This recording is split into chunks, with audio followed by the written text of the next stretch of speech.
Ciao et salut, c'est Version Française, votre magazine de la mode, de la déco, du design, de la culture, du chic quoi, à la française. Et ceux qui en parlent le mieux, ce sont les étrangers, non? Naturally.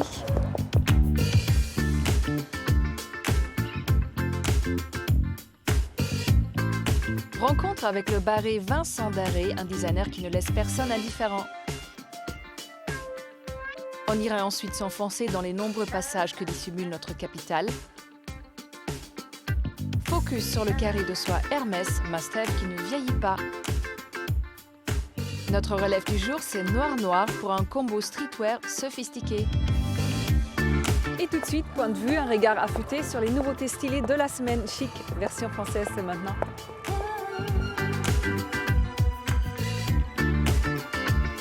S'il y a bien une belle idée qui nous aide à tenir nos bonnes résolutions sportives, c'est Dynamo Cycling dans le quartier de l'Opéra à Paris. 45 minutes sur un vélo pour se sculpter un corps de rêve, de vrais coachs inspirants qui passent leur propre playlist. On ne sait plus trop si on est dans un club ou dans une salle de sport. Une énergie explosive, un lâcher-prise jouissif, on en redemande. Direction Strasbourg et son Shadok. Sur 2000 m², le Shadok propose événements, masterclass et ateliers autour des nouvelles technologies. Fonctionnant à la fois comme une vitrine pour les initiatives originales des citadins et comme une sphère d'expérimentation, le Shadok soutient l'émergence de la culture 2.0, culte rien que pour l'idée. Encore, c'est le magazine de ceux qui ont fait de leur passion un quotidien, une nouvelle génération culottée et entrepreneuse, le jeune artisan à l'angle de la rue, l'ami qui a créé sa start-up futuriste et peut-être même vous. Encore nous communique le goût du travail accompli et une bonne dose d'optimisme inspirant.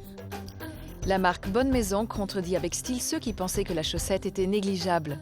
Avec le bon fil, le bon motif et le bon savoir-faire, Bonne Maison nous crée des petites merveilles. 100% arty et of course made in France. La combine, s'inspirer de tableaux ou graphistes pour donner du chien à sa chaussette.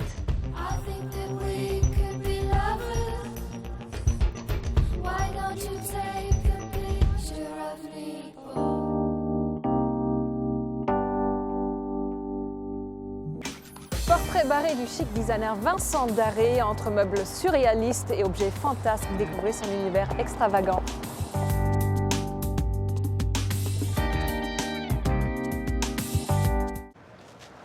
Quand on voit Paris d'en haut, on se dit qu'il n'y a rien de plus beau. C'est comme un divin tableau, chaque jour de plus en plus beau.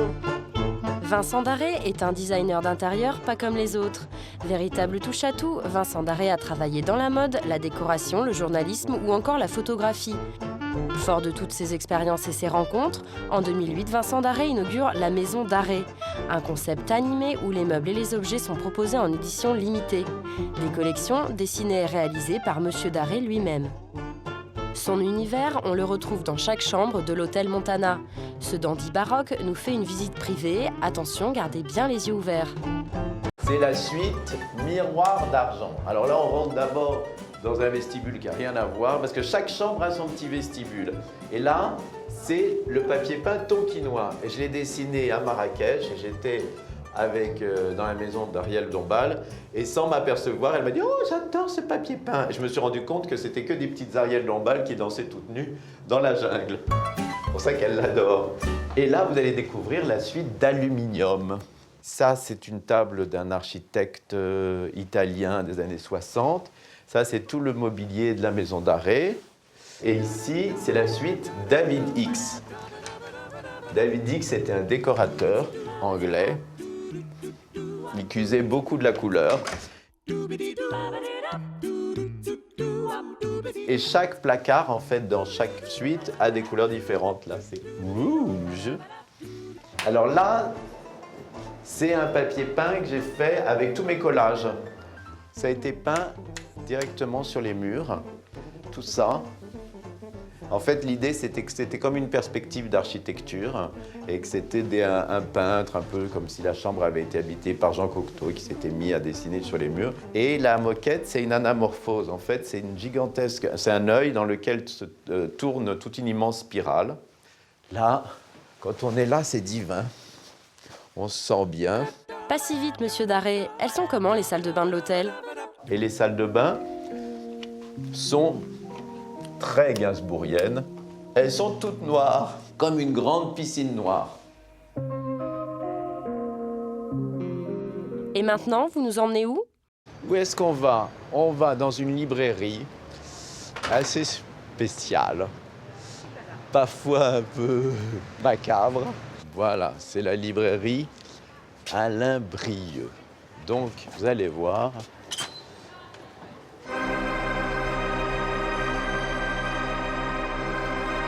En fait, c'est un lieu qui m'a beaucoup inspiré quand j'ai fait la maison d'arrêt et c'est comme l'école de médecine. En fait, ce sont des lieux, je crois, tout le départ du surréalisme et de beaucoup d'inspiration d'artistes viennent de ce genre d'endroit. Et c'est extraordinaire parce que c'est un des seuls, je crois que c'est le seul endroit comme ça de librairie aussi belle, parce que la librairie est extraordinaire. Et alors, vous avez par exemple des yeux. Là-haut, vous voyez, il y a des crânes, un petit peu comme la lampe que j'ai fait Einstein. Regardez la merveille. Ça doit être, c'est un écorché pour montrer sûrement les dentitions. Mais il est en cire, celui-là? Oui. Ouais, c'est beau. C'est très rare en cire. Moi, j'avais acheté un squelette opus. Et en fait, quand j'ai rentré, il était tout en pièces détachées dans une boîte. Et quand je l'ai pris, les vendeurs des puces, quand je l'ai mis dans le taxi, ils me couraient derrière, ils me disaient « à l'assassin, à l'assassin !» Je m'en suis vite débarrassé, parce que quand même d'avoir un squelette chez soi, c'est pas très agréable. Et j'avais beaucoup aussi d'écorchés, on en parlait tout à l'heure, j'avais une collection d'écorchés chez moi. J'ai commencé à changer ma décoration, parce que ça devient au bout d'un bout de temps assez oppressant. Mais là, regardez, c'est merveilleux, cette petite boîte d'yeux. C'est ça qui est merveilleux ici, c'est que moi, ce sont des objets d'art. Mais dis donc, ça fait pas un peu tourner de l'œil tout ça? Ah, ça c'est le cas de le dire. Et moi, je prends mon pied. Voilà, c'est dit, Vincent Darré ne cessera pas de nous faire rigoler et promet de nous émerveiller encore plus.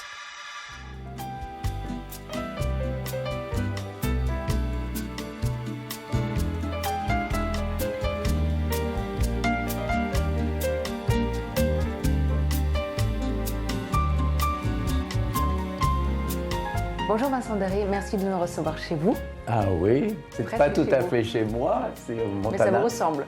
Oui, ça me ressemble. Enfin, chaque suite sont différentes et c'est comme un petit peu chacun pas de mes fantasmes, mais d'une imagination différente, parce que l'idée c'était des appartements parisiens, tous différents. Donc oui, c'est un appartement parisien. Contrairement à moi, vous êtes toujours parfait. Comment vous faites le matin?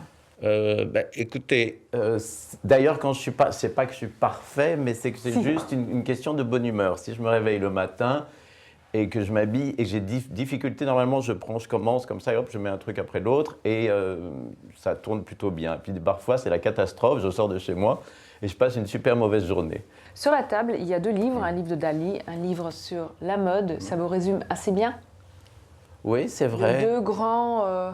surtout que, grands amours de votre vie. Voilà, surtout que le Purple est un journal qui est fait par Olivier Zam, qui est un grand ami, et c'est lui d'ailleurs qui m'a présenté au propriétaire d'ici. Au départ, j'ai commencé par le club et après ici. Donc c'est toujours, en fait, mes amis font encore partie de la mode, et j'ai commencé comme ça. Et c'est aussi, je ne vois pas la décoration comme un décorateur ou un designer, j'ai plus un œil de mode. Je m'en rends compte parce que je fais des mélanges de couleurs qui sont toujours assez osés.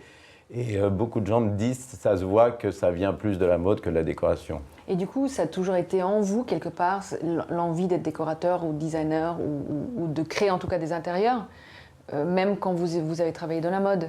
Ça a toujours été un rêve, quelque part? De toute façon, au début, j'avais commencé, je voulais faire décorateur et costumier pour l'opéra, le théâtre, c'était ça. J'avais fait une école préparatoire des arts décoratifs. Et là, j'ai commencé à sortir dans des boîtes de nuit, au Palace à l'époque, et j'ai commencé à faire des robes pour des amis, et ça m'a beaucoup plus amusé. En plus, c'était une époque assez florissante, il y avait le début de Gautier, de Montana, de Mugler, et tout le monde s'amusait beaucoup. Et donc, j'ai pris mais j'aurais pu très bien faire de la décoration, en fait. Et puis après, chaque fois que j'envisageais une collection de mode, je l'envisageais plus comme un scénario que comme une collection. Donc à chaque fois, j'aimais bien penser comment allait être le défilé, faire tout ça, plus que vraiment que de la mode.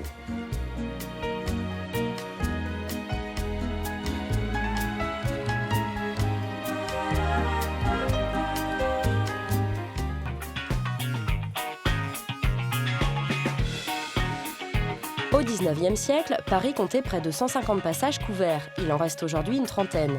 De la galerie Vivienne au passage du Grand Cerf, des drôles de bazars surgissent. Cabinet de curiosités aux objets poétiques, univers bariolé pour les accros de la laine, bijoux en soie, bistrot gastronomique. Ça se passe ici, sous les verrières. Beaucoup de galeries sont de vraies curiosités architecturales. Le passage des panoramas, inscrit au monument historique, abrite par exemple le théâtre des variétés où Offenbach s'est fait connaître et la maison Stern qui gravait autrefois les cartes de visite des cours d'Europe. On y trouve aussi de nombreux restaurants, comme l'Arbre à Cannelle. Alors l'établissement, en fait, c'était la chocolaterie François Marquis. En 1818, elle a été ouverte en 1818. C'était l'un des premiers chocolatiers de Paris, notamment celui qui avait amené le praliné. C'est un établissement qui a encore son cadre d'origine, hein, comme la façade en bois, les plafonds, c'est des plafonds en cuir de Cordoue tendu, avec des peintures d'époque. Ça se tient encore, ça a près de 200 ans, ça se tient pas mal quand même. À quelques rues d'ici, direction la galerie la plus haute de Paris, le passage du Grand Cerf et sa verrière renversante. Notre coup de cœur est un bazar poétique baptisé le Labo. Bienvenue au Labo. Là, on cherche toujours des petites choses un peu drôles, utiles, agréables, des choses qu'on n'a pas trop l'habitude de voir partout. Donc là, ce sont les personnages que je crée, donc je les appelle les demoiselles. Donc ce sont les demoiselles du passage. Donc là, par exemple, vous avez une demoiselle chic. Alors les chics, elles sont sur un socle, elles tiennent debout. Le Labo, c'est aussi une histoire de famille. La mère fabrique ses petits personnages, bon, pourquoi pas. Le père imagine des lampes industrielles et la fille dessine. J'ai créé un petit personnage qui fait pas mal de petites bêtises. Ensuite, j'ai créé son univers dans lequel il évolue. Et du coup, ça me permet de décliner pas mal toutes mes illustrations sur de nombreux produits de la vie de tous les jours, cuisine, salle de bain, des petits accessoires. Le passage du Grand Cerf abrite aussi le rendez-vous des blogueuses qui tricotent. Et l'idée, ça a été de créer un lieu où on pourrait trouver tout le nécessaire pour réaliser les projets qu'on trouvait sur les blogs. De la laine vierge, jamais d'acrylique, du tissu, des boutons, des rubans comme autrefois. Ici, même le crochet est tendance. Alors, on fait venir des crochets du Japon, parce que les Japonais sont très forts pour le crochet. Des crochets avec des manches ergonomiques très confortables, qui permettent de crocheter jusqu'au bout de la nuit. Et en plus, ils sont roses, c'est très girly. Le passage est aussi une caverne de lieux créatifs, comme cet atelier de bijoux. Après avoir collaboré à des collections de haute couture, Cécile Bocara imagine désormais les parures dans toutes sortes de matières. J'ai gardé un peu les matériaux du vêtement que j'ai transformés pour les mettre sur les accessoires. Toutes les créations sont faites maison, il n'y a pas de soudure. Donc c'est autour de matériaux assez simples et naturels, de la nacre, des soies, de la plume. La plume qui peut être travaillée de cette manière-là, où elle est teintée, c'est des fougères, des ambiances de nature. À quelques pas du Palais Royal, ne ratez pas non plus la galerie Vivienne. Elle était l'une des plus courues du tout Paris. C'est ici que Jean-Paul Gaultier a ouvert sa première boutique, où il organisa des défilés sur ce majestueux escalier. Un peu plus loin, le comptoir Legrand est une des caves les plus réputées de la capitale où se dégustent des grands crus. Si vous êtes lassé des bruits de la ville, les corridors de Paris vous conduiront ailleurs, les yeux ouverts sur l'insolite ou le nez en l'air sous les verrières.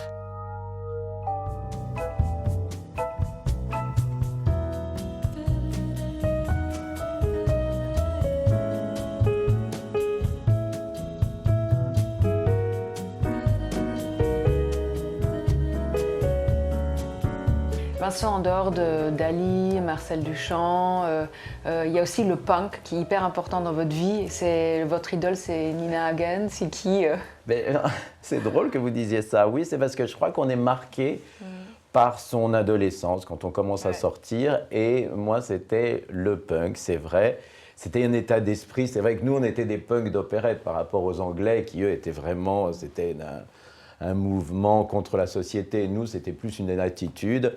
Edwige Greuss était la reine des punks et tout le monde on était toute une bande à prendre ça et être un peu rebelle. On se rend bien compte qu'à l'époque c'était un peu ridicule, mais moi ça m'a marqué parce que je trouvais après, quand j'ai vu le rapport avec le dadaïsme et cette espèce de violence avec beaucoup d'humour qui était fait dans le travail de ces surréalistes ou de ces dadaïstes, voilà, je me suis senti très proche de ça. Malgré donc vos allures punk, qu'on ne retrouve pas complètement là aujourd'hui, mais ils y sont quand même quelque part, vous avez plutôt l'allure d'un vrai Frenchie. Vous êtes entouré d'amis très français, très parisiens, c'est important pour vous? Oui, parce que je crois que, oui, c'est vrai, à chaque fois on me dit je suis très parisien. Ouais. De toute façon, je suis né à Paris, mes parents étaient parisiens. Vous n'êtes pas sorti de Paris pendant votre enfance, de France en tout cas? Si, il y a une époque, vous savez, où c'était la grande mode, dans les années 70, les parents allaient découvrir la Provence, le Luberon, et j'ai été embarqué là-dedans. Je me suis retrouvé en pleine Provence, alors que je sortais de l'école alsacienne, dans un internat, voilà, c'était l'opposé, ça m'a fait du bien. Si j'étais resté, je crois, protégé à Paris, je serais... parce que les Parisiens ont un caractère assez difficile. Moi, comme j'ai travaillé la moitié de ma vie en Italie dans la mode, je me sens parisien et en même temps, je suis plutôt cosmopolite à essayer de rassembler tout le monde. Je me suis dit pas, ce soir j'ai un dîner, je dis, si quelqu'un m'appelle, je dis, ah ben viens, on va essayer de s'arranger, je vais t'inviter, tout ça. Mais c'est vrai que j'aime Paris pour ce qu'elle représente, cette liberté, ce mélange des gens. Et tous mes amis sont très parisiens, mais ils viennent pas forcément de Paris. Et c'est quoi le projet de demain? Projet de demain, je suis en train de faire une boutique de lunettes pour un monsieur qui s'appelle Thierry Larcy et qui est super branché, qui fait des collaborations avec Fendi et qui veut ouvrir à Paris. Pas vraiment un magasin de lunettes, ça va être plus encore une chose assez exceptionnelle. Parce qu'ici, ça ne ressemble pas vraiment à un hôtel non plus. Moi, on m'appelle un peu pour faire des choses bizarres. D'ailleurs, j'en suis ravi, parce que j'aimerais pas faire des choses normales. Donc, Vincent Darré rime toujours avec Barry. Oui, ça avec Darré, avec Dada, avec Barré, oui, c'est vrai. Merci Vincent. Merci à vous.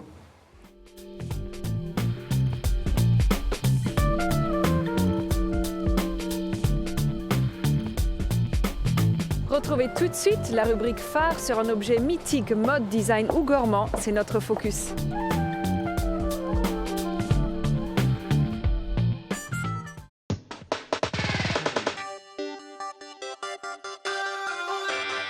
Pièce iconique, forgée dans la soie, le carré Hermès a su s'imposer dans le temps jusqu'à en devenir un classique. Convoité par toute la planète mode, pour sa perfection Made in France by Hermès, le carré a fait tourner plus d'une tête. Le premier carré Hermès a été édité en 1937 sous la plume de M. Robert Dumas. Ce carré, au fil du temps, a su se moderniser. Quand on pensait carré Hermès, on pensait aux chevaux. Mais aujourd'hui, on peut croiser Congo dans les rues d'Aubervilliers, qui est un tiger. Son secret, se réinventer sans oublier ses origines et ses codes. Une création au carré, mais avec beaucoup de créativité. La première étape de la fabrication du carré, c'est l'étape du dessin. Donc une quarantaine de dessinateurs collaborent chaque année autour d'une thématique particulière. Donc chacun se doit de proposer un dessin, puisque les carrés se doivent de raconter une histoire. Il faut compter environ 6 mois de travail pour obtenir la maquette officielle dans la bonne échelle, à savoir 90 par 90. Cette maquette va arriver dans la région de Lyon. C'est là où nous avons donc toutes les entités du Holdings Textile Hermès avec différents métiers, différentes expertises, telles le graveur, puisque la deuxième étape, c'est le graveur qui, après étude de la maquette, va en faire la décomposition de façon à fabriquer autant de cadres qu'il y a de couleurs. Une fois que la maquette est scannée, la maquette originale de l'artiste, nous, on vient redessiner chaque couleur. Et on a autant de calques qu'il y a de couleurs. Donc là, je travaille sur la couleur orange. Donc cette couleur fera l'objet d'un calque. Et là, sur notre logiciel de gravure, donc on voit que c'est cet endroit. Donc c'est ce cadre-là. Donc en fonction du nombre de couleurs sur la maquette, nous allons en déterminer autant de fichiers numériques. Là, nous allons, sur un grand cadre métal, tendre une gaze polyester. Ensuite, grâce à un procédé de photographie, chaque fichier numérique va donner naissance à un cadre distinct. Alors, une fois que les cadres ont été contrôlés, le graveur envoie les cadres ici chez l'imprimeur et c'est ensuite l'étape de la coloration qui va démarrer. Le travail de notre équipe de coloristes ici à Pierre-Bénite, en relation avec la direction artistique à Paris, c'est de proposer, en fonction de gammes soumises par Paris, de proposer plusieurs ambiances de couleurs différentes.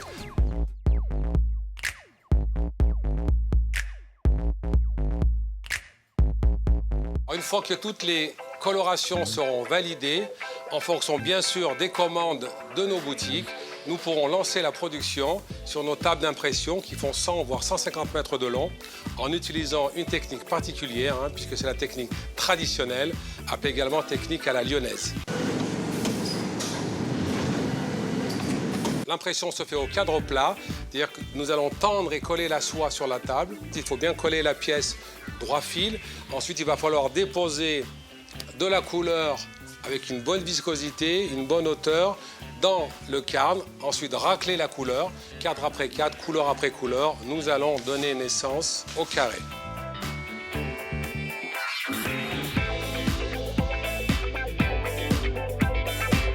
Presque octogénaire, le carré Hermès n'a pourtant pas pris une ride. Un secret de jouvence résultant d'un mélange entre héritage conservé, créativité infinie et innovation technique.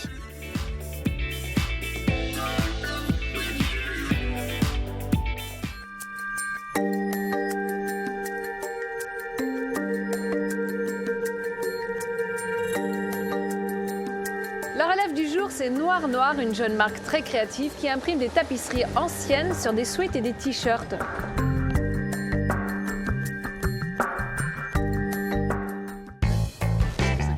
Noir Noir, c'est une jeune marque française créée par deux garçons pas comme les autres.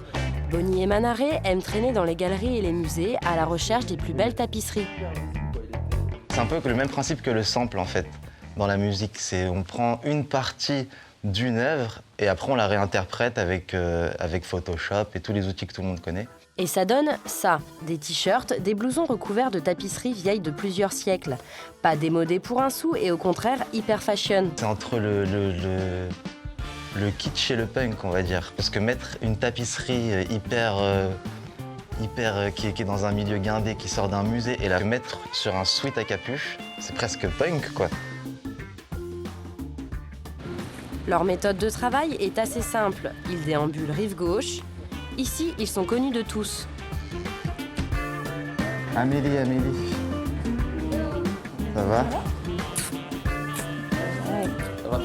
Ah, ça c'est nouveau, ça. Ah ouais, là c'est un artiste américain, John Eric Chris, qui tisse lui-même. Tout le fond est en soie. Là vous avez du fil métallique, c'est du fil japonais. Donc l'artiste est impliqué dans le process du début jusqu'à la fin. De toute façon, c'est la prochaine étape, il faut qu'on apprenne à tisser. Il y a du boulot. Il n'y a pas un BEP tissage ou quelque chose comme ça? Non, en France, en fait, c'est plus du tout. C'est vraiment. On n'a plus le droit d'apprendre à faire du. Non, à Aubusson, dans la Cité internationale de la tapisserie à Aubusson. Si vous voulez passer un petit mois ou deux, mais ça sera vraiment juste les bases. J'ai vu Manaré et Bonnie débarquer à la galerie et ils étaient vraiment comme des gamins dans un magasin de jouets, à s'extasier surtout. Et ce qui était magnifique, c'était qu'ils n'avaient pas forcément la connaissance ou la culture, mais direct, il y avait un ressenti. Et ce que j'ai aimé, c'était aussi le côté très frais de leur regard, très contemporain vis-à-vis d'un support qui est plutôt, disons, old school.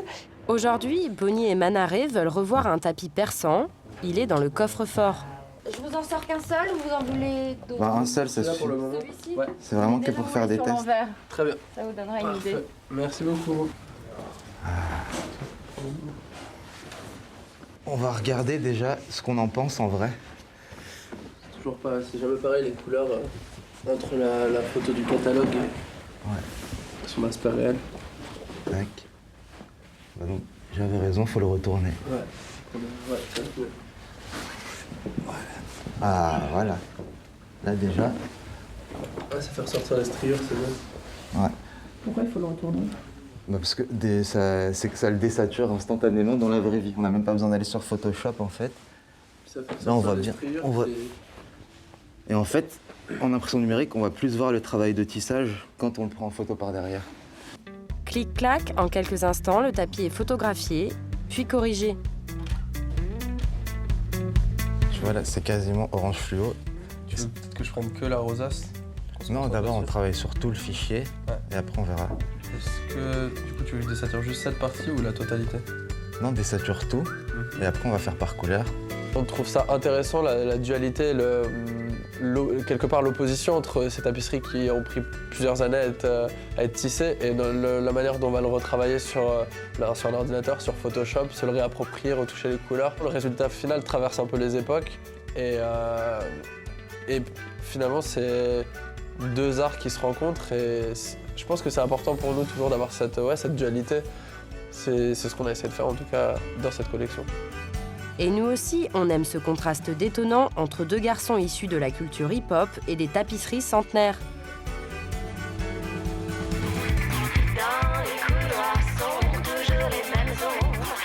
Version française est déjà finie, alors soyez chic toujours et retrouvez-nous la semaine prochaine. Bye!